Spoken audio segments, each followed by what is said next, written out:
Kesembuhan dari si Andi Simon, Yesaya Pariaji, Philip Mantova tidak sesuai Alkitab.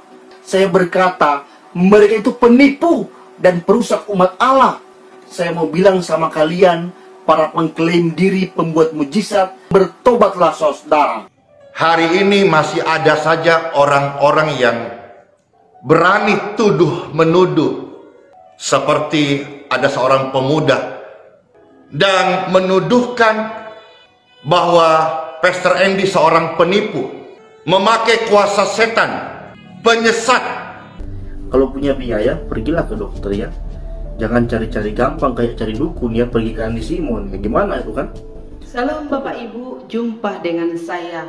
Kali ini saya akan bahas Patrice Smith yang menuduh Pastor Andi Simon penipu dan juga dukun.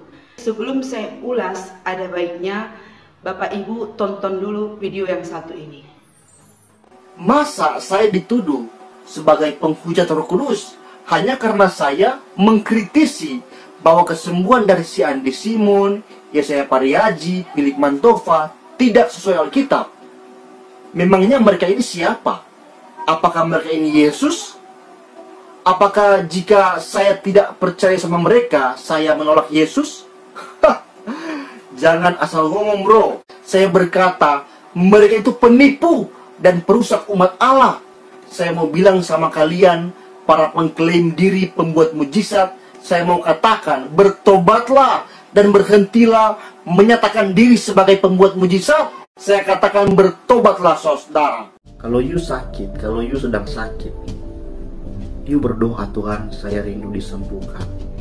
Saya mohon ampun kalau saya berdosa dan telah menyebabkan saya sakit. Maka Tuhan, tolong saya, sembuhkan saya. Setelah kau berdoa, kau bisa usahakan juga kan? Karena ada prinsip ora et labora. You berdoa dan bekerja atau berusaha ya. Berdoa mohon kesembuhan, tapi kau berusaha juga pergi ke dokter ya. Kalau punya biaya, pergilah ke dokter ya. Jangan cari-cari gampang kayak cari dukun ya, pergi ke Andi Simon. Ya, gimana itu kan? Pergilah ke dokter. Dokter itu kan juga diperlengkapi oleh Tuhan untuk menjadi media penyembuhan. Hari ini masih ada saja orang-orang yang berani tuduh menuduh, seperti ada seorang pemuda YouTuber. Dia mengaku sebagai seorang konten kreator YouTube dan menuduhkan bahwa Pastor Andy seorang penipu, memakai kuasa setan, penyesat, dan yang lain-lain barangkali ya.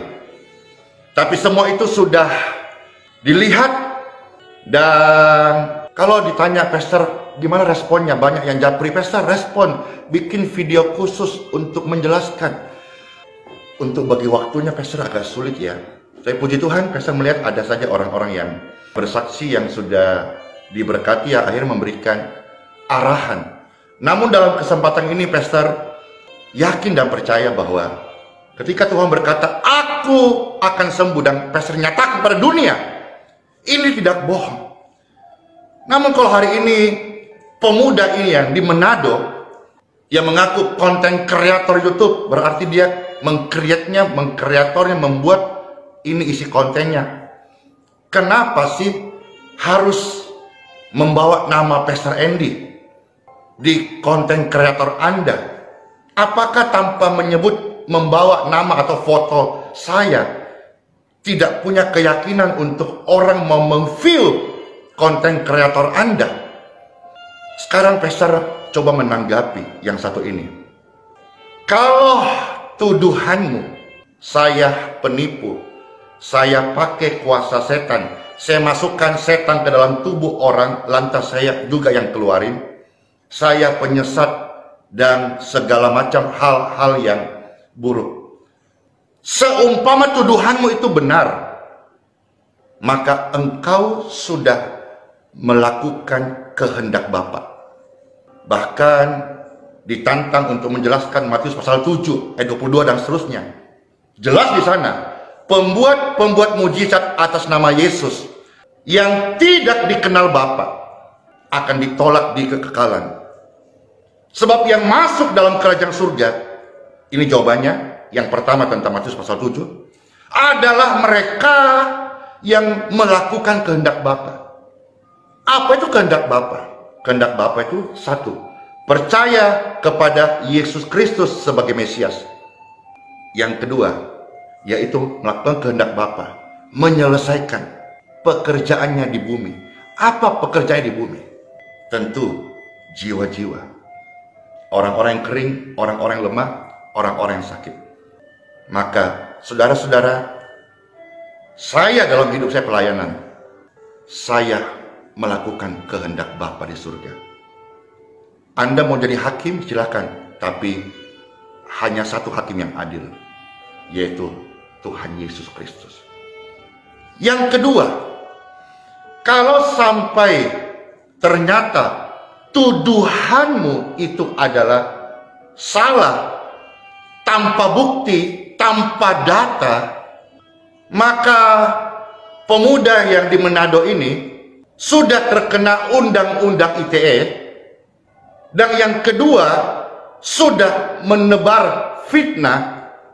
Yang ketiga, ini hal yang mengerikan, sudah berani menghujat pekerjaan Tuhan dalam kehidupan orang percaya, dalam hal ini kepada hamba-hamba Tuhan yang melayani. Kan simple banget saudara-saudara.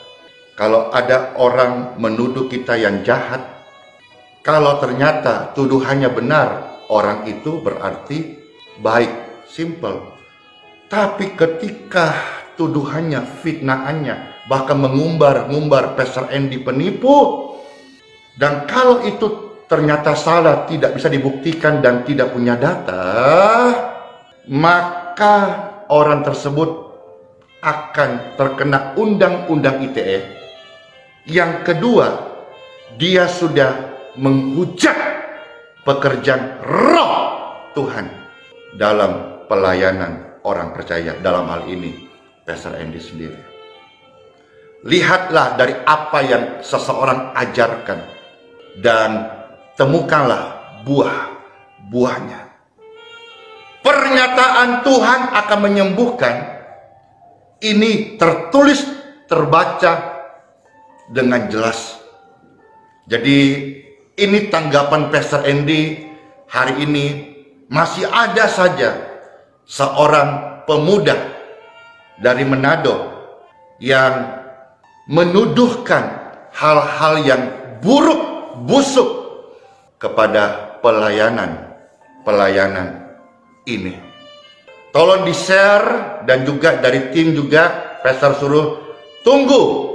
Nanti semua akan terbuka semuanya, dan setiap perbuatan kita yang salah itu sudah ada hukum yang menantinya.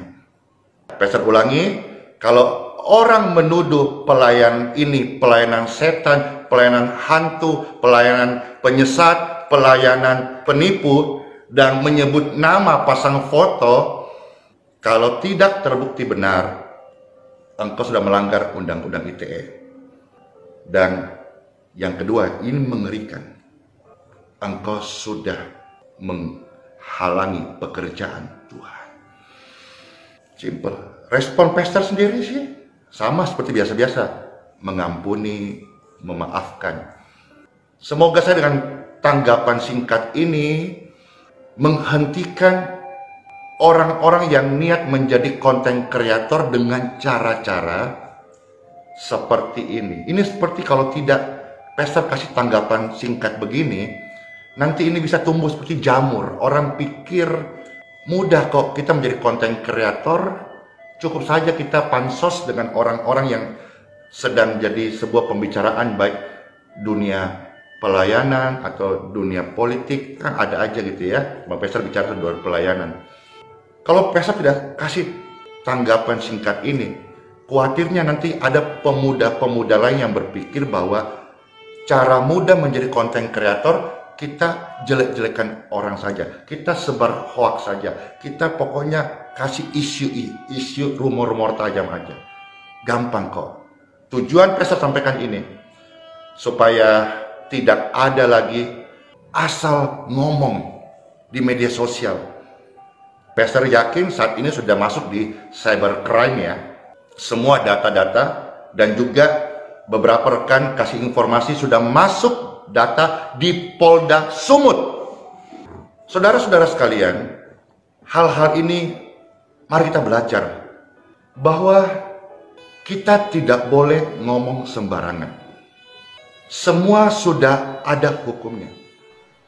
Baik Bapak Ibu, kita sudah menyaksikan pernyataan dari Patrice Smith dan juga tanggapan dari hambanya Pastor Andi Simon.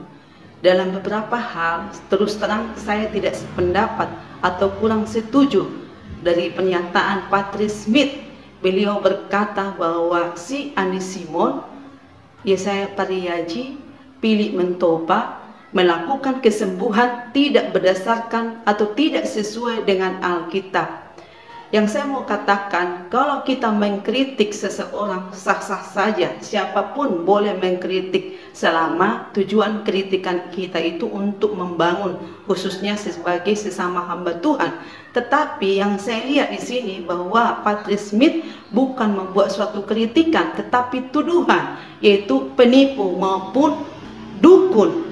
Padahal kita sebagai hamba-hamba Tuhan bukan saling menjatuhkan, justru kita saling membangun iman satu dengan yang lain. Biarlah perkataan kita itu perkataan berkat, perkataan yang menguatkan satu dengan yang lain. Karena firman Tuhan berkata di dalam Efesus 4 ayat 29, janganlah ada perkataan kotor keluar dari mulutmu, tetapi pakailah kata yang baik untuk membangun. Nah, sesama hamba Tuhan, janganlah kita saling mengata-ngatai, mengucapkan kata kotor, tetapi perkataan itu gunanya untuk saling membangun, saling merekatkan, memberitakan kabar kebenaran bagi banyak orang. Yang kedua, Patrice Smith juga berkata, masa karena saya mengkritisi si Andi Simon? Menurut saya, sebagai seorang yang lebih muda, kurang tepat berkata menyebut nama orang si. Kalau kita sebagai orang muda, kita ucapkanlah, kalau dia si bapak, kita sebutkan bapak ini, Bapak Philip Mentopa, Bapak Yesaya Pariyaji, kan lebih sopan. Apalagi kita sebagai hamba Tuhan, gunakanlah perkataan kita itu kata-kata yang baik, kata-kata yang membangun. Ingat satu firman Tuhan dalam 1 Timotius 5 ayat 1-2. Di sana dikatakan, janganlah engkau keras terhadap orang yang lebih tua, melainkan tegurlah dia sebagai seorang bapa. Nah ini, jadi kita mengucapkan kepada yang lebih tua kata-kata yang baik. Ya Bapak Philip Mentopa, Bapak Patrice Smith. Jadi perkataan kita itu tidak menanamkan kebencian ataupun kata-kata yang tidak pantas. Dan saya juga ikuti video YouTube-nya. Patrice Smith juga berkata, Andi Simon, berhentilah jualan mujizatmu itu, berhentilah jualan kesembuhan. Saya mau katakan, tidak pernah Pastor Andi Simon jualan kesembuhan, jualan mujizat. Tapi orang-orang yang datang ke sana tidak pernah diundang, datang sendiri ke gedung YHS. Puluhan, ribuan orang yang datang, bahkan rela sampai duduk. Kenapa? Karena mereka rindu mengalami kesembuhan melalui hambanya Pastor Andi Simon. Jadi jangan berkata seperti itu. Patrice Smith berkata seperti ini, Andi Simon, berhentilah melakukan kesembuhan, berhentilah melakukan mujizat. Ini saya mau katakan, Pastor Andi Simon tidak pernah melakukan kesembuhan, tidak pernah melakukan mujizat. Yang menyembuhkan orang yang sakit itu adalah Tuhan Yesus. Itu selalu diucapkan beliau ketika dia berkhotbah, selalu berkata, saya bukan penyembuh, tetapi penyembuh yang sesungguhnya adalah Tuhan Yesus. Jadi menurut saya, kalau Bapak Patrice Smith berbicara, berpikir dahulu baru diucapkan. Ada baiknya Bapak Ibu tonton dulu video yang satu ini.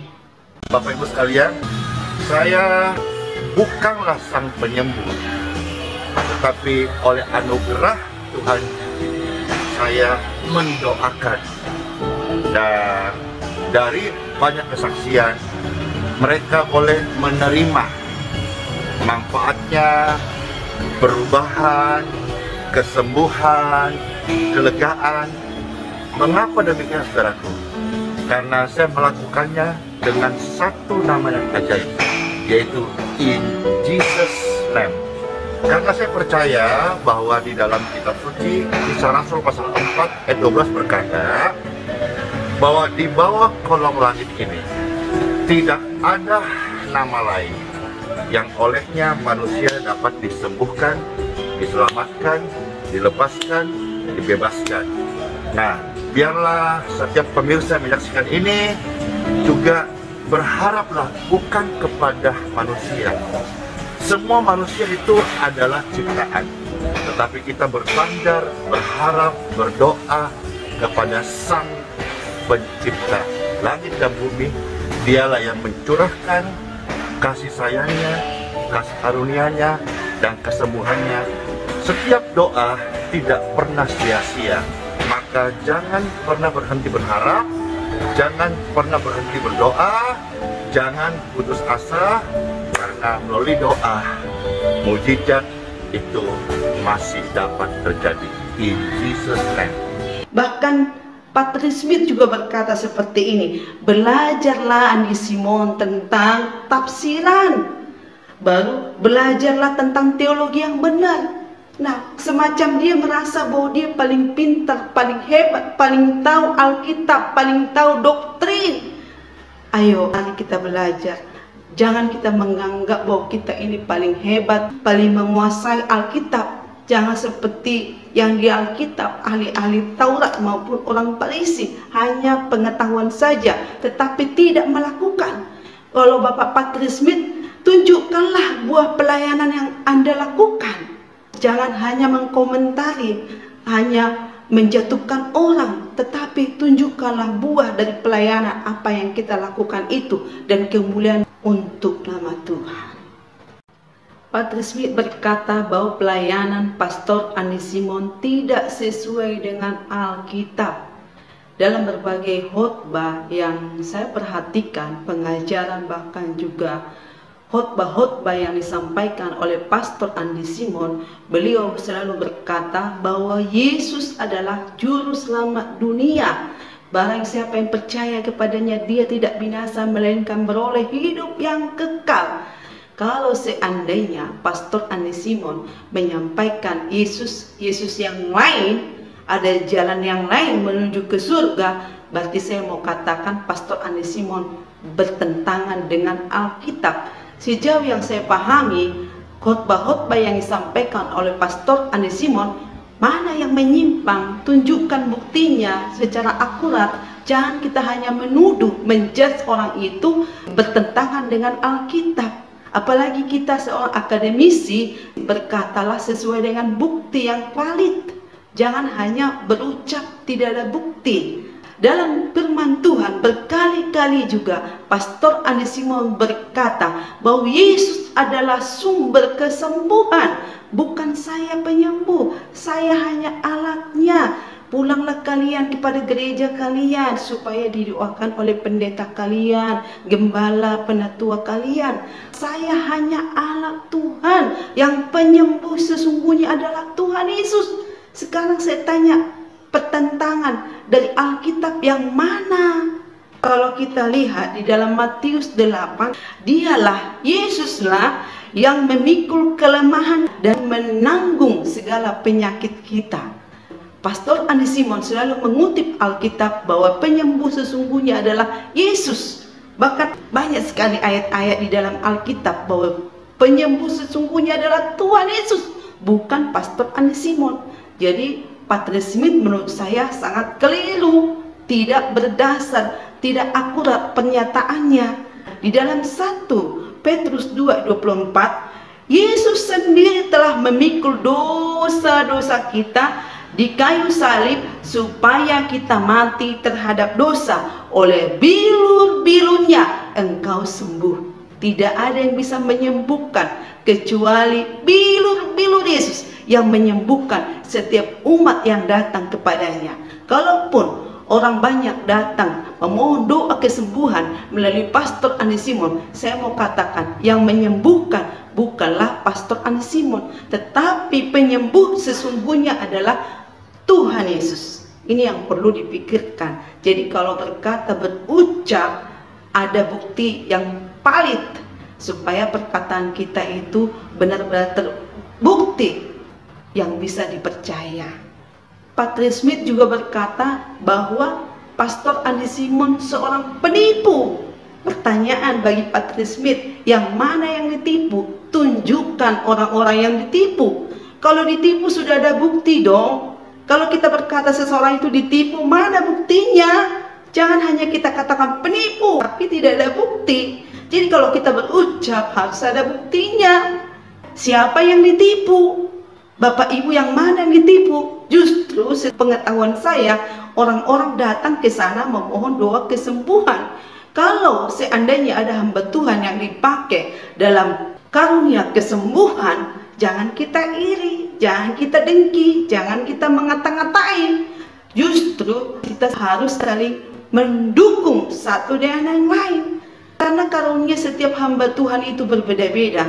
Ada yang karunia mengajar, ada yang karunia kesembuhan. Jadi kita jangan paksakan kehendak kita bahwa kita ini yang benar, bahwa dia itu sesat, bahwa dia itu penipu, bahwa itu gundalini segala macam. Marilah kita sesama hamba Tuhan jangan saling menjatuhkan, tapi rapatkan barisan untuk membawa umat datang kepada Tuhan. Nah, ini juga perkataan Patrice Smith, saya kutip ya.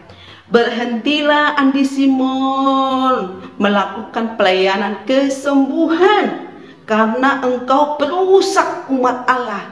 Umat Allah yang mana yang merusak? Tunjukkan gereja mana yang dirusak. Kalau saya katakan bukan merusak, justru memberkati orang-orang yang datang ke sana, yang mempunyai pergumulan, keluh kesah. Berapa tahun dia pergi ke dokter, pergi kemana-mana, bahkan ke luar negeri berobat, habis uangnya, habis tenaga. Tetapi ketika dia datang ke sana, dia mengalami kesembuhan.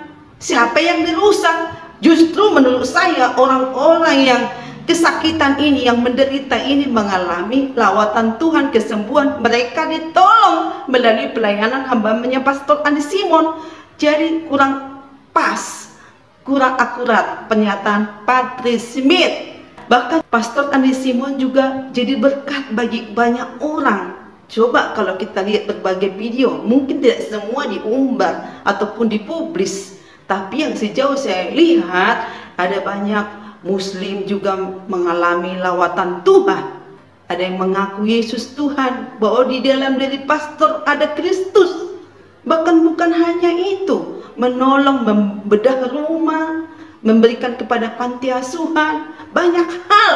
Kalau Patrice Smith menonton video-videonya itu, jadi tidak gampang mengambil kesimpulan bahwa Pastor Andi Simon itu bertentangan firman Tuhan yang disampaikan, tidak sesuai dengan Alkitab.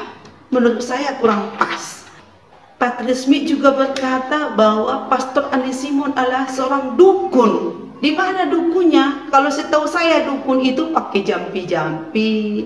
Kita bawa sesuatu, misalnya ayam, terus itu seperti bak dukun kan? Selama ini emang Pastor Andi Simon menggunakan jampi-jampi. Ketika dia melayani orang yang datang ke sana menggunakan nama Yesus, memang ada banyak di luar sana beranggapan seperti itu, menggunakan tenaga lain. Tenaga itu dialurkan kepada pasien satu dengan pasien yang lain, ataupun kepada jemaat satu kepada jemaat yang lain. Menggunakan tenaga dalam, tenaga yang keluar dari Pastor Andi Simon. Ada banyak memang. Tapi saya mau katakan kepada Bapak Ibu, termasuk kepada Bapak Patrice Smith, kalau berucap, berpikirlah, galilah lebih baik. Jangan menganggap diri kita paling benar, bahwa kita itu lebih banyak mengerti Alkitab, lebih banyak mengerti teologi ataupun pengajaran yang benar bersumber dari Kristus. Kalau hanya kita mengajarkan terus jemaat itu ajaran teologi tentang keselamatan, tentang Alkitab, tentang keilahian ataupun ke Tuhan Yesus, segala macam ajaran-ajaran kita sampaikan, kalau tidak ada terobosan, yaitu kuasa power yang ada pada kita sebagai hamba Tuhan, pada hakikatnya gereja itu akan mati. Jadi gereja yang benar adalah gereja yang bersumber kepada firman Tuhan, disertai dengan kuasa pengurapan Roh Kudus bagi gerejanya, termasuk bagi hamba-hamba Tuhan yang melayani. Jadi kurang tepat menurut saya pernyataan dari Patrice Smith. Jadi menurut saya pernyataan dari Patrice Smith, beberapa hal saya kurang setuju atau tidak sependapat. Sudah banyak saya ulas, mudah-mudahan Bapak Ibu diberkati. Kalau misalnya kurang puas, boleh kasih komen, saran bagaimana supaya setiap tubuh Kristus bersatu, bagaimana jemaat-jemaat yang mengalami pergumulan, kesulitan, baik di dalam menghadapi kehidupan, ada solusi melalui kita hamba-hamba Tuhan. Tapi yang jelas penyembuh yang sesungguhnya adalah Tuhan Yesus, Juru Selamat dunia. Mudah-mudahan menjadi berkat bagi kita semua. Amin.